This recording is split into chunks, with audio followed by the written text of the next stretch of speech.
Good afternoon, everybody. My name is Nancy McBrady. I'm the director of the Bureau of Agriculture, Food and Rural Resources within the State of Maine Department of Agriculture. And it is my pleasure to welcome you all today to the 80th Annual Agricultural Trade Show. This session is on Insights, Infrastructure, and Strategic Investment, the Bureau of Agriculture's priorities for 2021. Even before the coronavirus pandemic, there was collective understanding about the need for investment in Maine's agricultural landscape. Maine currently lacks sufficient modern agricultural infrastructure, which hinders the development and production of value-added products, leads to processing bottlenecks, and generally hinders the growth of Maine's food and ag economy. COVID-19 has greatly amplified this need for more localized food and ag investment. At the same time, however, the disruptions caused by COVID-19 has allowed the Bureau of Agriculture to glean important learnings that we believe will help inform policy and programmatic investments and developments into the future.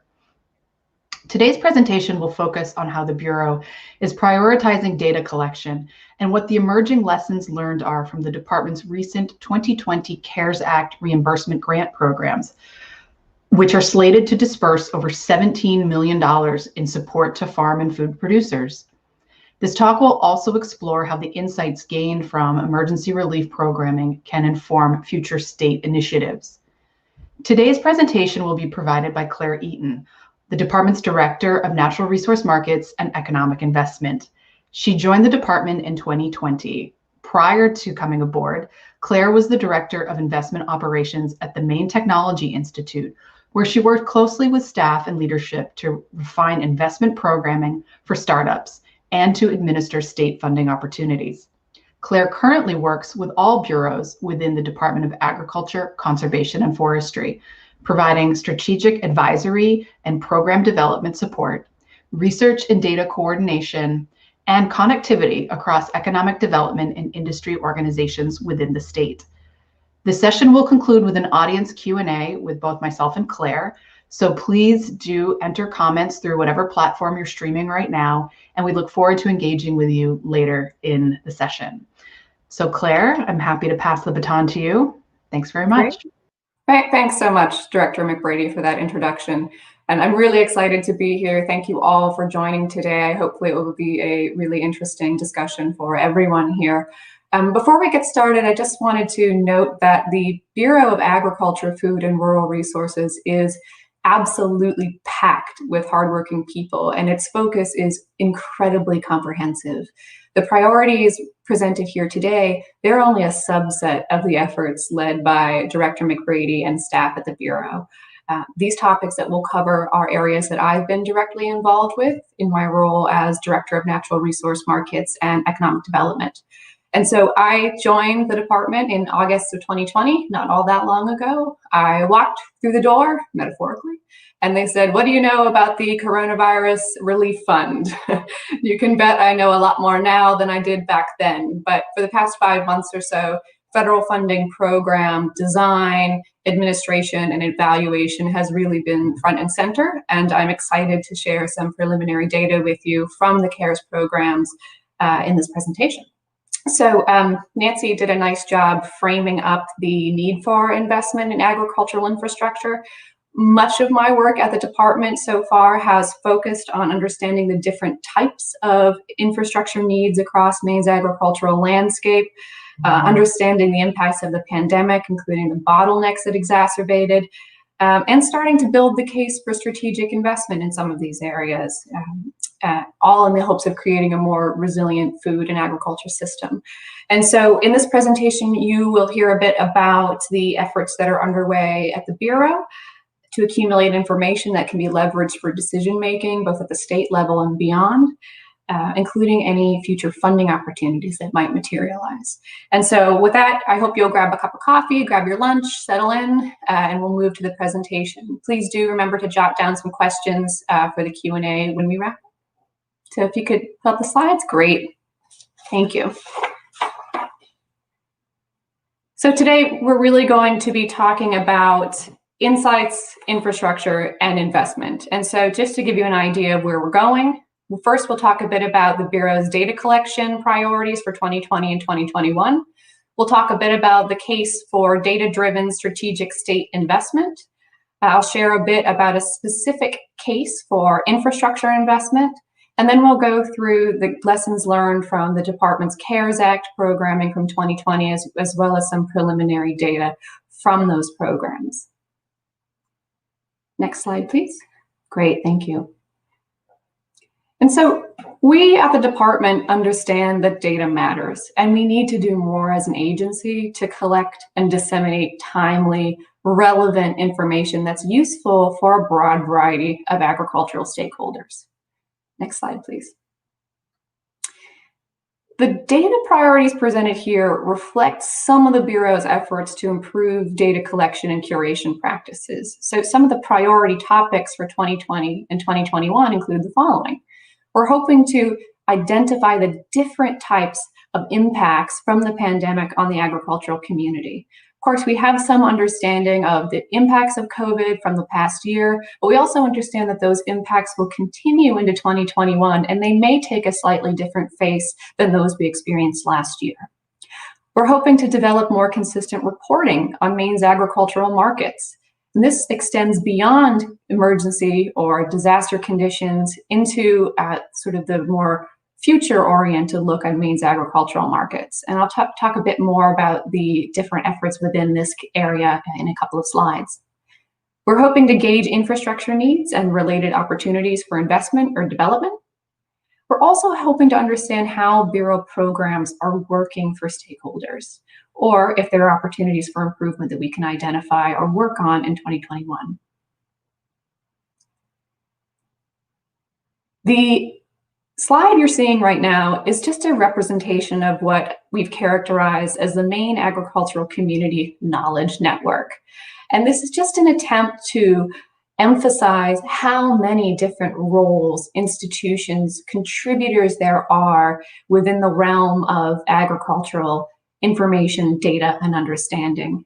And this network characterization is not exhaustive. I actually added 2 additional names that I had forgotten to it this morning, so thank you to the presenters for taking my last-minute updates.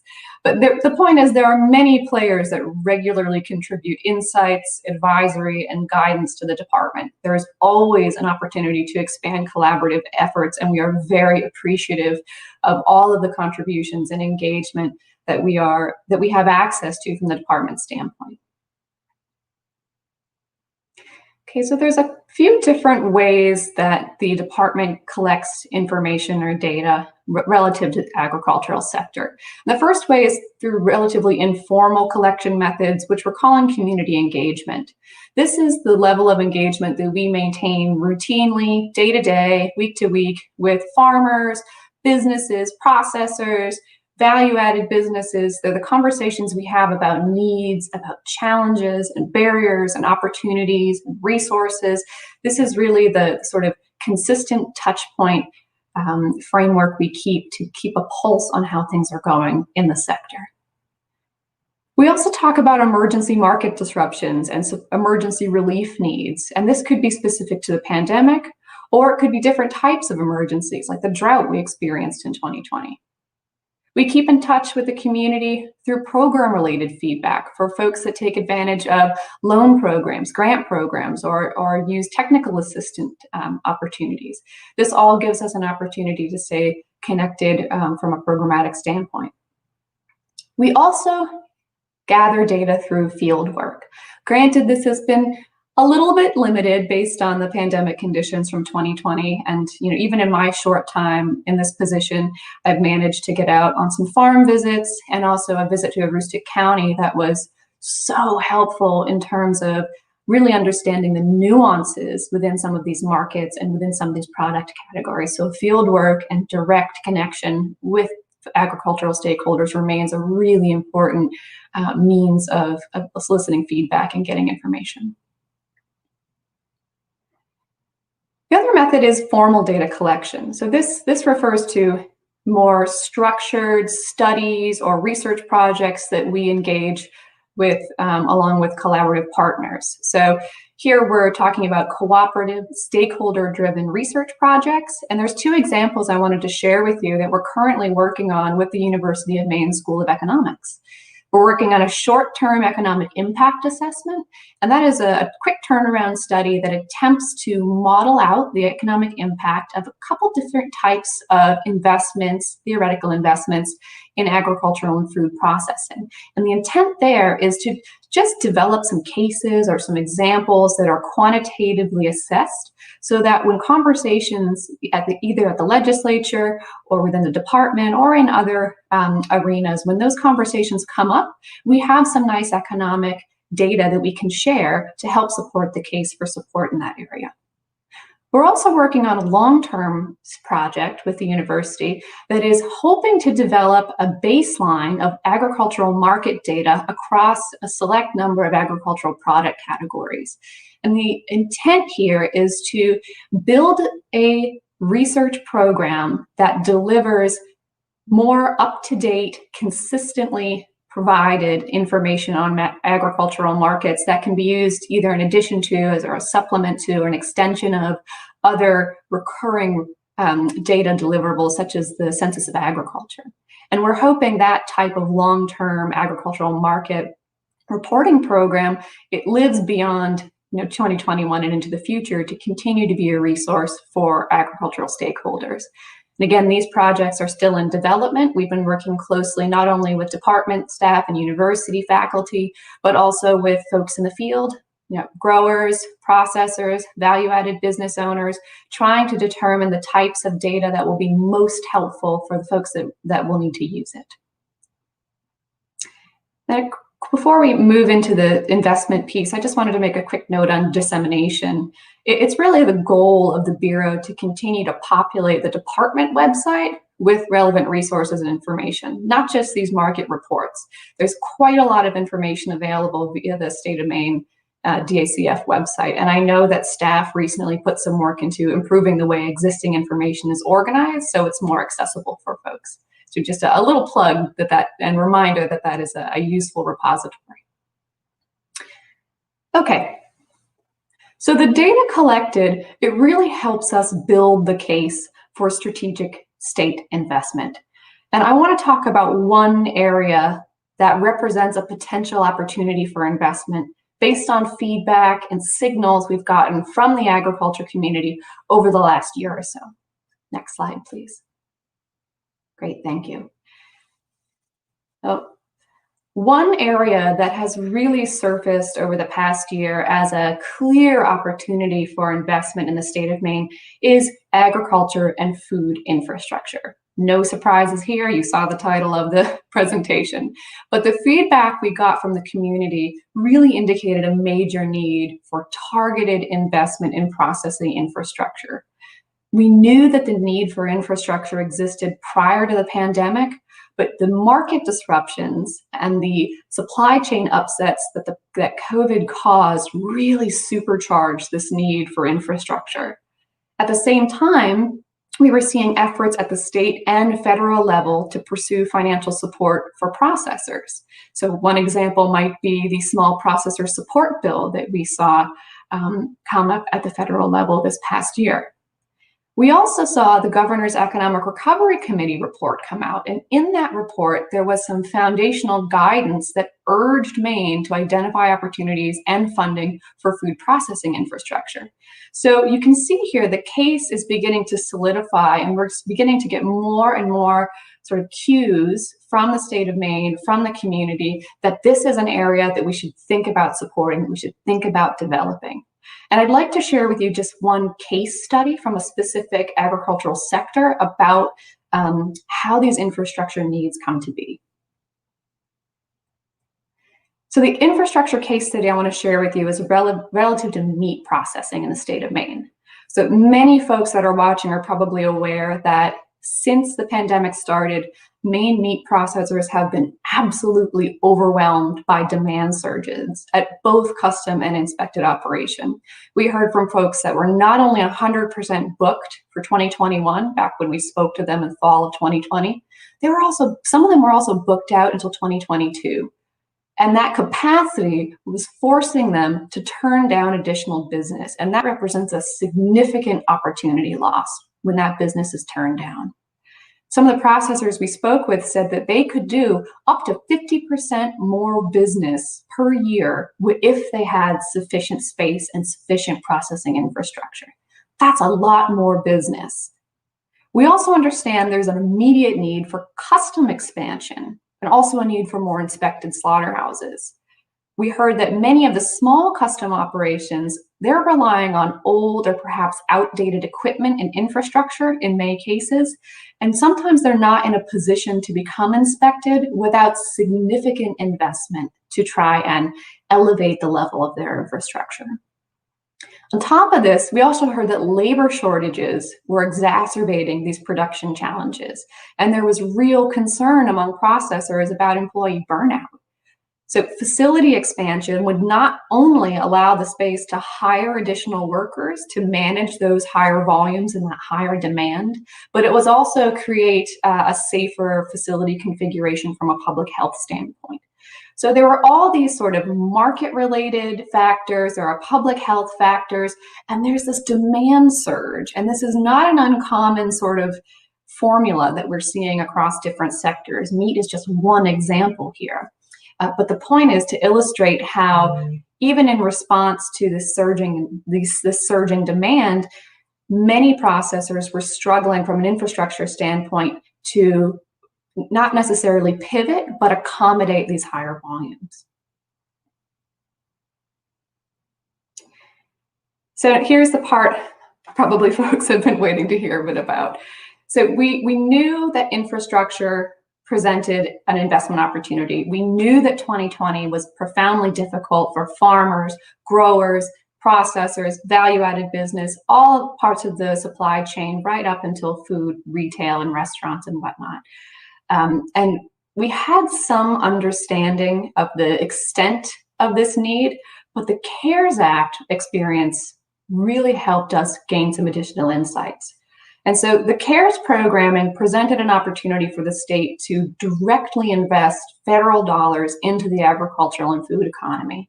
It also represented a rich source of information related to how members of the community are focusing on expanding, diversifying, creating value, and building business resilience, all in the face of market disruptions that began in early 2020 with the onset of the pandemic. So there's 3 programs that the department was instrumental in designing, administering, and managing. The first was the Farmer E-commerce Reimbursement Program, which awarded about $247,000 to farmers in Maine, up to $5,000 in reimbursement for e-commerce purchases. We also managed a Food Security Network reimbursement program that awarded about $621,000. That was reimbursing up to $10,000 for food banks and pantries for unanticipated costs. And then there's the Agriculture and Food Infrastructure Reimbursement Program. I know that is a mouthful, but that program awarded over $17 million in a little over 2 weeks at the end of December 2020. And that was in the form of up to $100,000 reimbursements for farmers, processors, value-added businesses for unanticipated infrastructure costs. This could be anything from equipment purchases to facility expansions to PPE to freezers. You know, there's really a diverse range of capital expenses that were eligible. And this reimbursement, this infrastructure program, we have some really interesting preliminary data from that I'd like to share with you today. Okay, so we're going to walk through a series of charts. I should note maybe here that I think these slides will be made available after the talk, so don't feel like you have to scramble to write anything down or process everything immediately. So for the Agriculture and Food Infrastructure Reimbursement Program, we made a total of 437 awards. So that means 437 farms, processors, value-added businesses, and a few other agricultural businesses received reimbursements under the program. The other category there, it's relatively small, and that really represents agricultural logistics and distribution companies, couple innovation organizations, and some input suppliers. And what I mean by input suppliers are things like fertilizer. The chart on the right is the same chart, but just shows the reimbursements by category. So you can see the whole pie at about 17.3 million, of which about 11 million went to farms, 1.7 to processors, 4.1 to value-added businesses, and about 432,000 to other types of businesses. From here is where it starts to get more interesting. So we can dig down by category to get a better understanding of what these federal dollars were used for from an infrastructure standpoint. So within the farm category, we made awards to 288 farms, of which you can see a considerable proportion are potato growers. Potato growers were really hard hit in 2021, both by the drought conditions and by market disruptions due to COVID. So many growers were investing big money in storage facilities and expansions in automation equipment that allowed them to not only manage much higher volumes of product that were taking much longer to get to market, but it also allowed them to respond to labor shortages. So you're seeing a significant chunk, about 15 million going to potato growers that helped offset what was really a bit of a drop in the bucket in terms of a very large infrastructure investment from that sector in Maine. We also see about 6% of the farm awards going to dairy farms. That number might seem a little bit small, but keep an eye out for the value-added business chart we'll see in a few slides. Many dairy farms were actually designated as value-added businesses due to having creameries. You see a significant proportion went to diversified farms and diversified vegetable farms. So here, just for the purposes of this presentation, diversified is really defined as any farm that's not only doing vegetables, but they're doing eggs, they might be doing a small amount of meat or poultry, some value-added products, maybe flowers, herbs, truly diversified just beyond vegetables. And a quick note here at the bottom, grain and potato numbers are a little bit tricky to tease out, often because potato growers are also growing grain, although it's as a rotational crop. And so it's a minority percentage of what they're actually producing. So sometimes grain numbers are hidden in the potato category. And I'll talk a little bit about that in a few slides. And finally, you can see less than 1% in the farm category went to farms designated as other, and those would be growers of hemp, mushrooms, and hops in this instance. Great. Here's a look at the processor awards. So we provided reimbursements to 32 different processors on the order of $1.7 million. Here's where our infrastructure case study that you saw a little while ago really begins to come to life in the data. Meat processors received over 50% of the reimbursement within the processor category.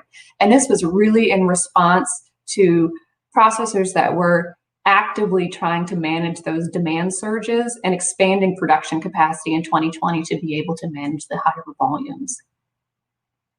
We also see fruit at 12%. Up in the right-hand corner, some examples of fruit processing investment were blueberry harvesters that invested in more automated equipment to manage not only labor shortages, but also challenges around best practices in public health management for migrant labor forces. So we did see some berry processors in this mix as well. We also saw grain processors coming at about 12% of processor awards. And these were folks that were investing in things like drying, sorting, and storing infrastructure.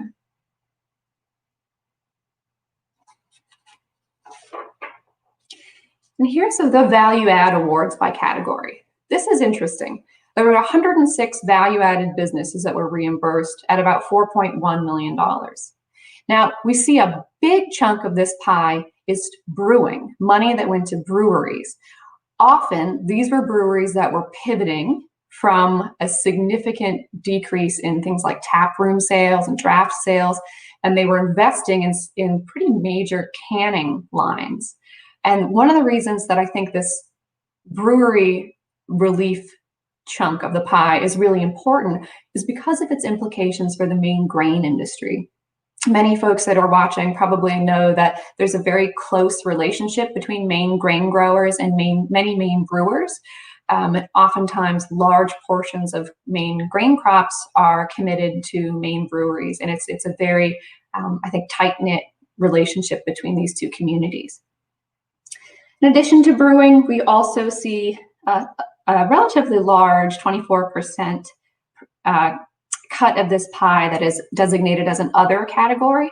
The other category in value add is quite diverse. It's everything from salsas to kimchi to sauce products, lots of finished meals and products. So there's a lot of interesting types of value added businesses that are really important in the agricultural supply chain that were represented here.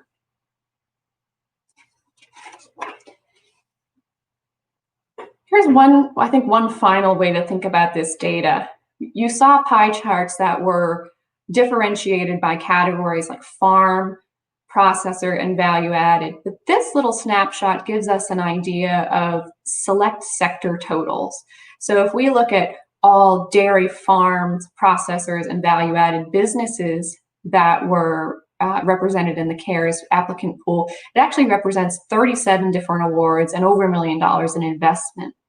Similarly, if we combine diversified farms and diversified vegetable farms, processors, and value-added businesses, that represents 148 awards and $3.9 million in investment. You can see some other numbers that stand out here are meat and poultry and potato. And again, just a note about grain, that it's often grown as a rotational crop, and therefore it's not represented as a primary category.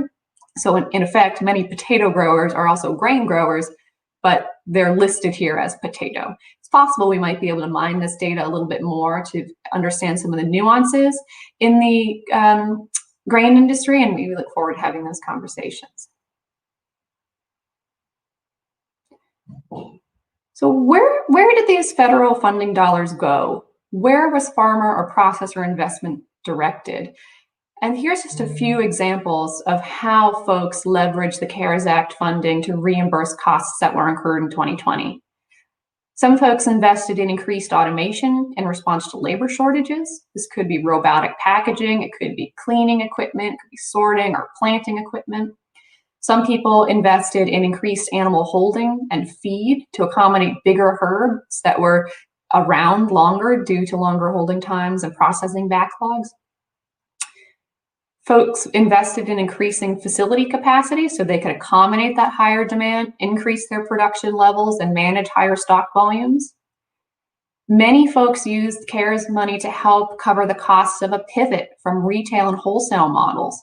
Folks that had to invest in farm stands, expanded refrigeration, freezers, storage, high tunnels, anything that helped them pivot to a more online or direct-to-consumer type of sales model. We also saw folks investing in canning and bottling lines. Here's a note about the decrease in draft sales and how that impacted many beverage companies. The bottling lines allowed them to switch from more of a direct-to-consumer tasting room model to getting their product on more retail shelves. So all of these insights, all of this data, it helps us plan for future investment in Maine agriculture. And the department in general is really committed to further understanding, examining and evaluating the needs of Maine's food and agriculture community, including financial support resources.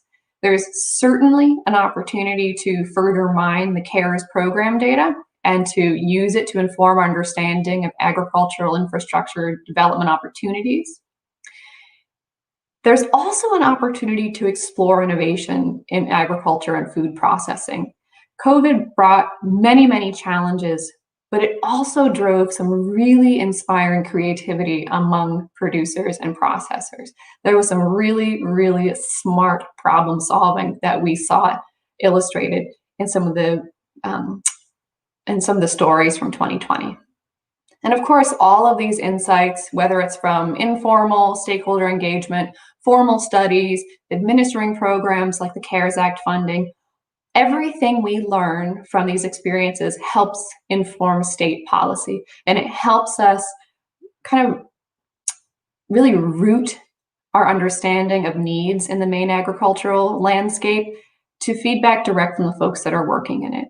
And so we hope to continue to explore research opportunities, understand the needs within the community, and use all of that understanding to inform decision making at the state level and hopefully beyond. So I'd really like to thank everyone for coming today and tuning in. I'd also like to just take a quick moment to thank all of the processors and producers and business owners that have been working with the Bureau and with me, me personally. I haven't been in this job long, and the learning curve is quite steep, but it has been really a pleasure getting to know folks in the field and understanding their needs and understanding the markets a bit better. So I think with that, we will likely move into a question and answer session. Nice job, Claire. That was excellent. Thanks so much. I actually, while we wait for a couple to come through, I'm sure, so folks do please add your comments. Given your experience in the investment and innovation world, maybe this is a softball, maybe this is a hard question, but how do you define, innovation investment or infrastructure investment? Because it's more than just funding stuff like storage space or a machine. What do you see as a broad definition? That's a great question, and it could have been a softball, but I think we made it a hardball question. So one of the interesting aspects of innovation in agriculture is that oftentimes the definition of innovation held among institutions or lenders or finance organizations, it's not quite in line with something that's relevant to agriculture. So a shiny new widget, a new technology, an app, that's the type of innovation that's often really easy to identify and develop a case for investing in. In agriculture, it might look a little different. It might be a little bit more closely connected to systems, ecosystems, the way practices are changed or influenced.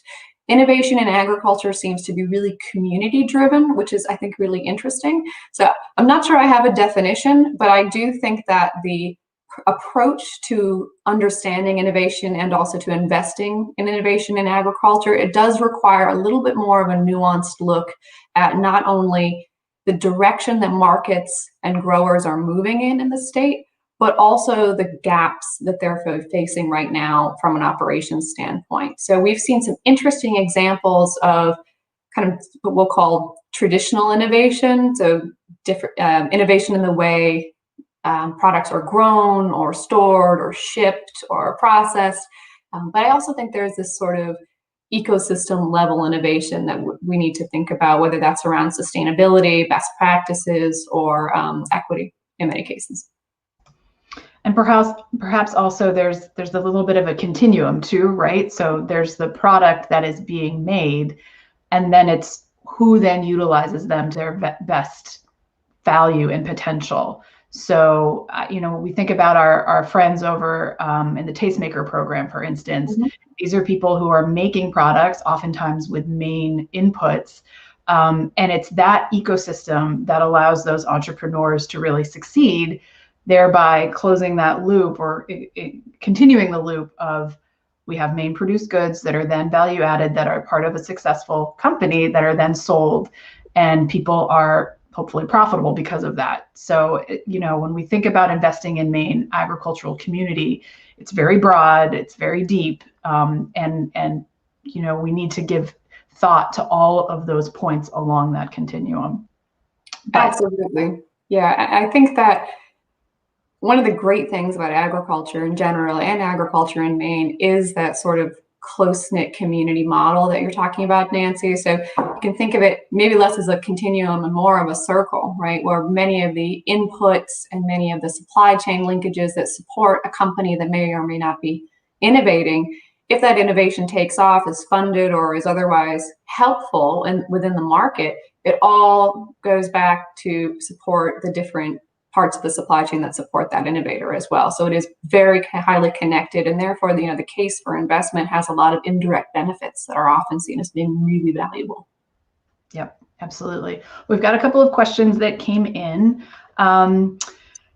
And let's see. One is a little bit technical. And I think that it has to do, I think if I'm interpreting it correctly, the CARES Act reimbursement funding about are we, or how would we be following these investments over time to see where the return on investment works?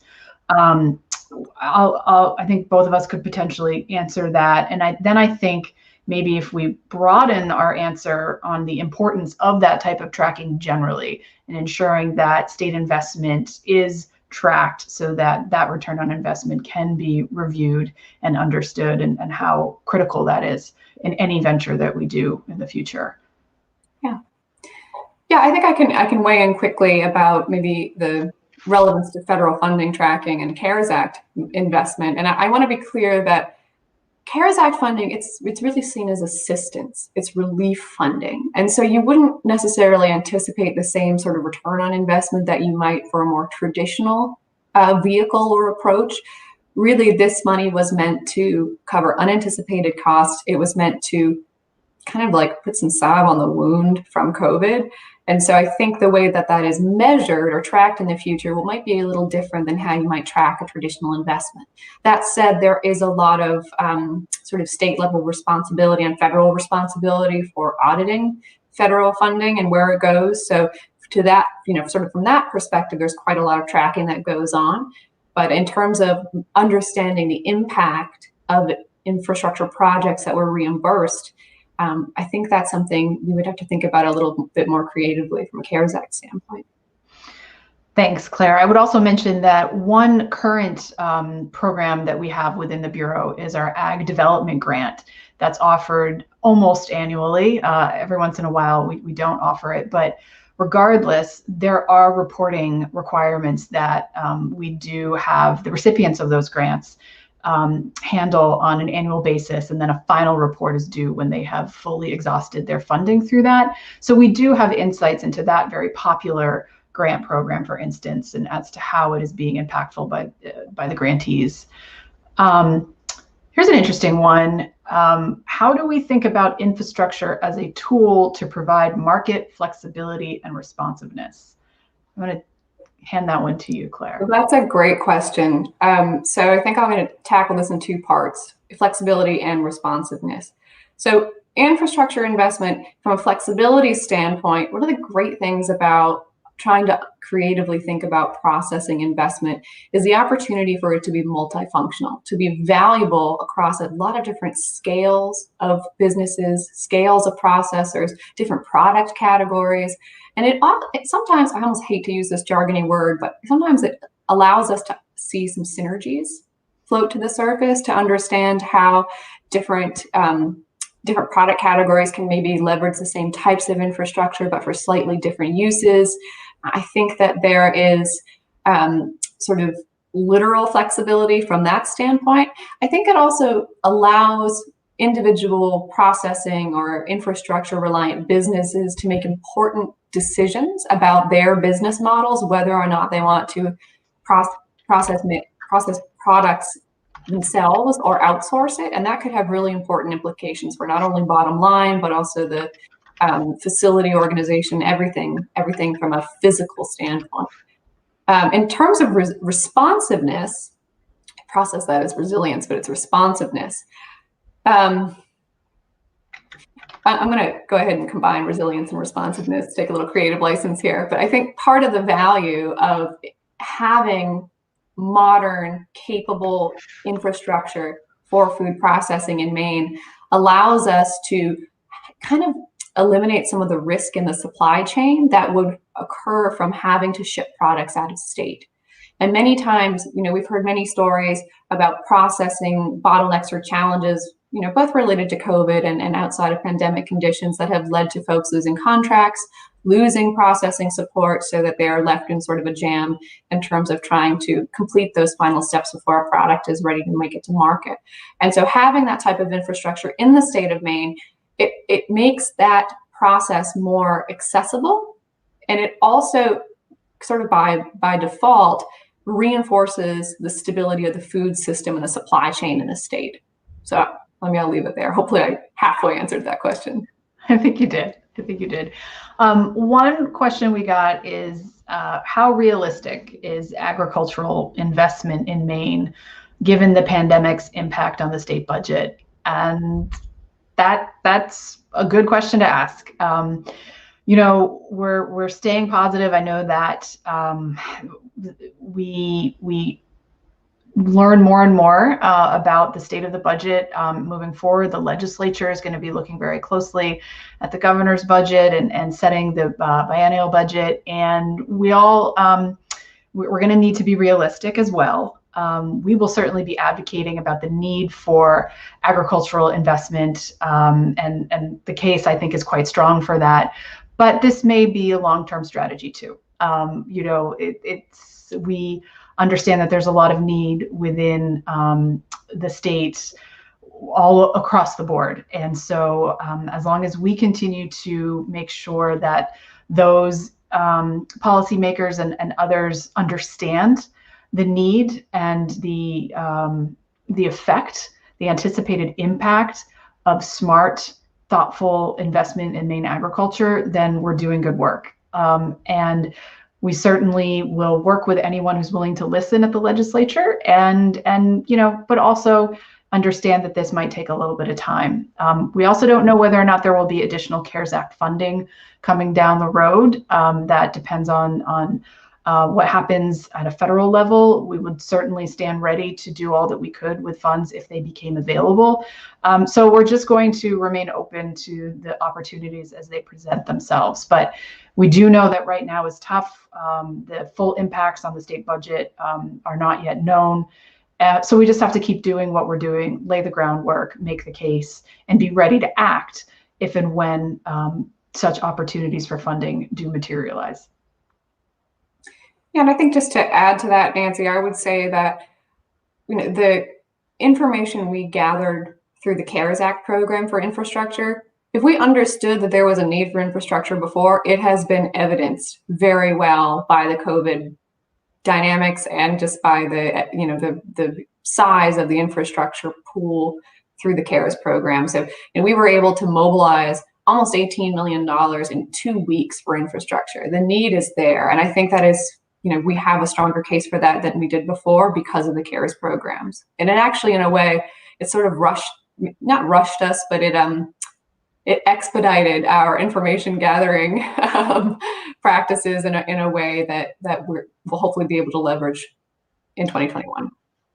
I'm curious as to whether or not you'd agree with this statement that the investments that were made by the recipients of this grant, and your statement earlier about it being reimbursement, it was reimbursement given that they had to make investments due to COVID impacts.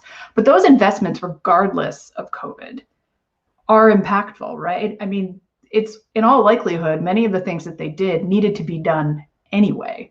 So this opportunity through CARES Act funding really allowed for some quick hits. And to your point that the need is there, we will hopefully be able to assist in whatever way going forward to help fill those gaps. I would absolutely agree with that. And, many of the narratives, many of the stories we heard from folks who were recipients of the CARES funding, we heard things along the lines of, we've been planning, we knew we had to expand, but we really had to expand once the demand surges came from COVID. So it just shortened up our timeline. And even if they weren't planning an expansion, they knew they would need to scale. Scale is a really common challenge for any kind of business, including processors. And so, I think that these investments, they are a springboard, not only to help processors and growers kind of get away from the impacts of COVID, or at least ameliorate them a little bit, it's also better positioning them for any sort of markets in the future. Absolutely. There's one question here that talks about more of a regional perspective. Are there coordinated efforts regionally to support Maine's infrastructure, for example, in New England? And can that improve a regional economy? Absolutely. We do not live in isolation when it comes to our food network and food economy. It is all very interdependent. And yet, if there's anything that was learned from COVID, is the fragility of our national infrastructure when it comes to food supply chains, et cetera. So having a more robust and healthy regional food system, let alone main food system, is in everyone's best interest. So the department has had a lot of conversations with partners over this past year plus with respect to strengthening our regional food systems. One thing that pops into my mind actually is the Northeast Dairy Business Innovation Center. This is a center funded through USDA, and it's being spearheaded by the Vermont Department or Agency on Agriculture, Food, and Markets. And yet it is open to all of the Northeast relative to strengthening dairy businesses through marketing, production, data collection, business management, animal management. And it's just meant to essentially allow for these Northeastern states to work together to bring about smart investment and assistance to dairy producers within our region, and make smart policy and investment decisions to that particular cohort. And I think that's really smart. I think that it's really important that we're putting together an advisory group that's going to be directly and often in discussions with the folks leading that Dairy Innovation Center. So we're really actively engaging. And I think that's just one example of a particularly important commodity for the state of Maine, but where a regional perspective is going to ideally benefit everybody. I don't know if anything else comes to your mind based on your experience to date, Claire. No, I think you covered off on a lot of the high points, Nancy, but I think I would just say that, there are lots of good ideas within the state of Maine, but other New England states have also come out with some really interesting best practices from an agricultural standpoint.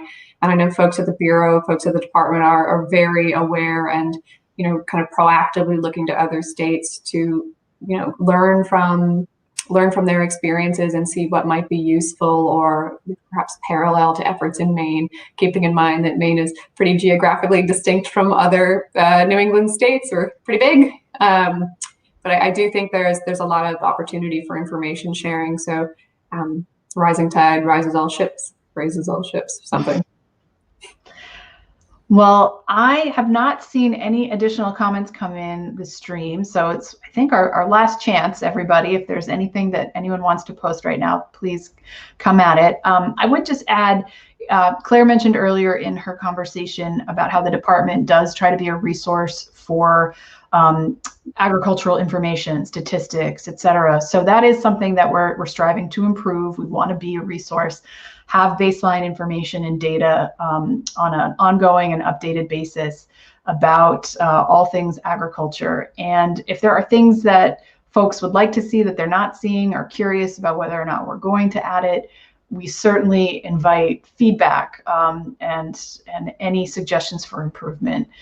We know that agriculture is a data-driven enterprise, and so the more information that can help people make strategic decisions about investing in their farms, investing in the next infrastructure investment, the next crop, what have you, if we can be a resource, we want to be able to do that. So again, if there's anything that you think is lacking or could use more of our attention, please do let us know, because at the end of the day, this core data is something that we would like to improve upon. So Claire, did you have any closing thoughts, observations, witticisms, anything about this presentation today or going forward? botched metaphors. No, I think this will continue to be an area of focus for the department, certainly for the Bureau, probably for myself as well. I think we really look forward to continuing to learn from members of the community. Again, very, very grateful for all the conversations I've had with folks coming in from their lunch break or in from the woods or in from the field to talk with me about the state of infrastructure in the state. So it really is, it takes a village to try and organize our thoughts around investment in this area.